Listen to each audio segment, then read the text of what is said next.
안녕하세요, 이승주 변호사입니다. 자, 오늘 강의할 내용은 채무자 승소 판결에 의한 채권자의 압류가 무효가 되는 경우가 있다. 채무자가 대위권을 행사한 경우, 이렇게 정리해 놨는데, 제가 채권자고 돈을 받을 게 있습니다. 자, 그런데 채무자가 돈을 안 주죠. 그래서 채무자의 상황을 이렇게 살펴봤더니 최근에 채무자가 누군가한테 소송을 해서 돈을 받을 게 있어요. 뭐 2억 원을 받을 게 있다. 자, 그러면은 제가 채무자가 받은 확정 판결, 거기에 압류, 그 다음에 전부명령 또는 압류 및 추심명령을 통해서 돈을 회수할 수가 있습니다. 자, 그런데 자, 이런 압류가 무효가 되는 경우가 있다는 건데, 제 채무자가 소송에서 승소한 게 채권자 대위권을 행사해서 승소했다면 무효가 될 수 있다. 자, 이런 말입니다. 자, 이건 왜 이렇게 되냐면은 채권자 대위권 행사를 통해서 돈을 받을 권리는 직접 받는 게 아니라 수령 권한이라고 그래가지고 다른 채권자들을 위해서 이제 보관하는 보존행위라고 하거든요. 채권자 대위권을.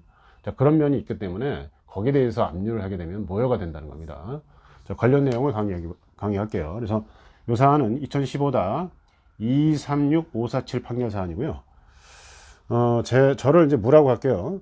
무가 정에 대해서 돈 받을 게 있어요. 2억 원. 그래서 이제 무가 어쨌든 지급명령 신청을 법원에 해가지고 확정됐습니다. 그래서 지급명령에 따라서 무가 정에게 2억 원을 받을 게 있습니다. 자, 그런데 뭐 정재산이 이제 확인해 봤더니 정이 을에 대해서 소송을 이렇게 해가지고 2억 원을 받는 게 이렇게 확정이 됐어요. 그래서 무가 그 2억 원에 대해서 이제 압류 및 전비명령 이렇게 신청해서 전부금 청구를 이렇게 들어간 거거든요.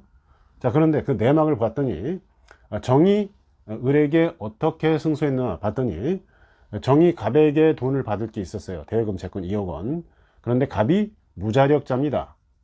요걸 채무자라고 하죠. 그래서 물품 대금 채권 4억 원이 있어요. 누구한테? 을에게.